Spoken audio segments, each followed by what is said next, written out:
Good afternoon, and welcome to the Mesa City Council study session for August the 28th. All council members are present and accounted for. The first item on our agenda for this meeting is to review the items on the agenda for tonight's regular council meeting. So I would, council, direct you to that agenda for our meeting upstairs. First few items are various purchase contracts. It's a relatively thin agenda today because we just met a week ago. Agenda item 4 are various resolutions. Yes, Mr. Thompson. I think I'd asked either Chris or Jim if we could have somebody talk a little bit about 4C and so that the viewers understood exactly what was going on there. Great.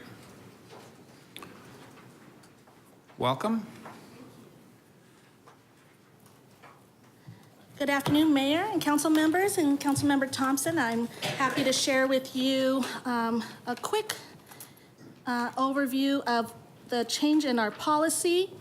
It's related to the criteria for disposition of city property that is funded by federal programs, including the CDBG program, the Community Development Block Grant, the Home Program, and the Neighborhood Stabilization Program, also referred to as NSP. I just show an example here. The Child Crisis Center was the last property we transferred to a nonprofit. What we do on a regular basis is provide funding for improvements to our nonprofit sites, and some of those sites are actually owned by the city. We typically lease those sites to the nonprofits, and at some point they may say, we would like to have that property under our portfolio. But they have an option we can either sell it to them, we can either transfer it or continue in a lease. And how we determine what we do there is based on the criteria which we are tightening up. We've had a criteria for disposition of city property, and now we are tightening it up so it's more in line with how we interpret the federal regulations. So the criteria we are asking for your approval is if a nonprofit comes to us, we are asking that they have had that property under lease for at least 10 years or any other period of time that the City Council approves, that the property must be maintained in accordance with the lease, and also that it's used in accordance with the HUD regulations. Even once we transfer it, there's that period of time they have to continue the use unless they ask for a shorter period of time in which we would have to ask HUD for a waiver. If they choose to purchase it, we would value that based on current appraisal, and part of the criteria would be city council members would look at the public benefit. Is that something we want to do? What kind of partner, what kind of services have they provided? And so that decision ultimately lies with the city council. Any questions? Thank you very much. And Mayor and Council, if I can just add a couple words that Liz said, and she talked about how it just tightens up, and it does specifically on the CDBG side of the funding. It really tightens up the language on that side of it. I like to think of it this way: does the nonprofit want to purchase the property not subject to any restrictions, and then the policy allows for that purchase at the fair market value. If they want to purchase it and with the restrictions, then they are able to, and then there's certain restrictions under CDBG, different restrictions under home. These guidelines that are being adopted really tighten those up, and there's different possibilities that are different under both.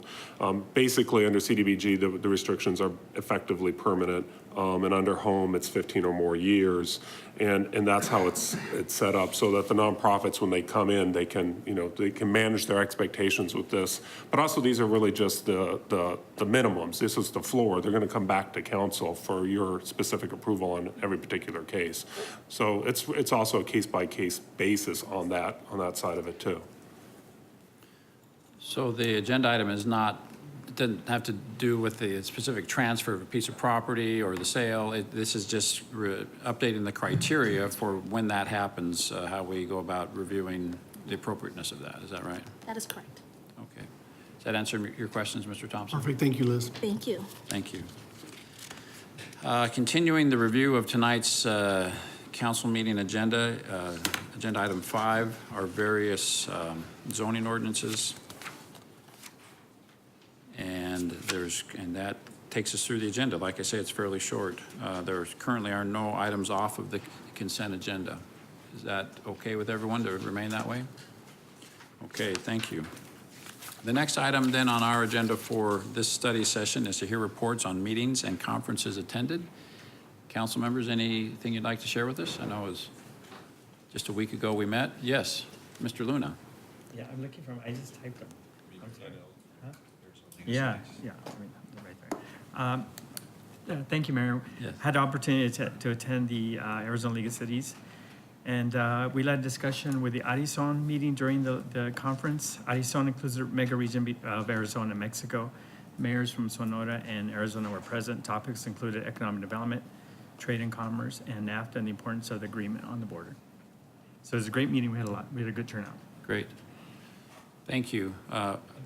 Mr. Freeman. Thank you, Mayor.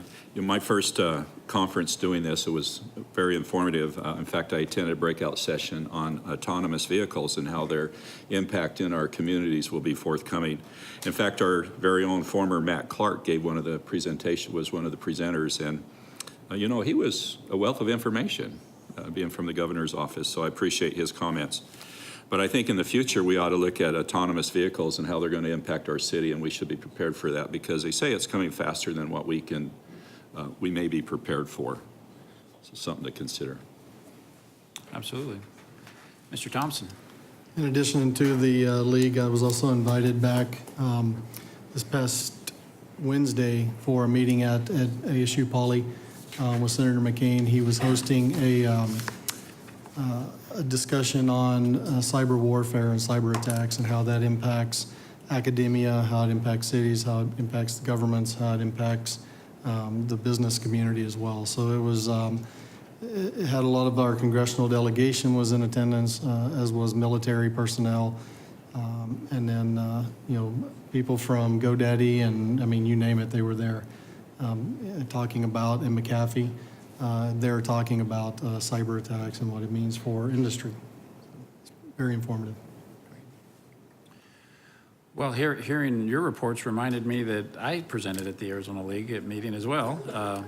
I spoke about what we're doing as a city under the topic of smart cities and talked about our open data status, our open data portal. And we've gotten a lot of help, as you know, from Bloomberg Philanthropies as being part of What Works Cities organization. So there were a lot of great questions on that. And then also engaging in community engagement. And we talked a little bit about the Imagine Mesa program. So a lot of great questions on that. I think people, what we're doing in Mesa was well received at the state convention this week. Any other comments on those topics? Hearing none, the next item for our agenda is scheduling of future meetings and general information. Mr. Brady. Just a reminder, we have a special council meeting Thursday at 7:30 a.m. Thank you. Thank you very much. If there's nothing else to consider today, I would entertain, yes, Mr. Thompson. I was going to make a motion. Oh, okay. Motion to adjourn? Thank you. All in favor, please say aye. Aye. Thank you. We are adjourned.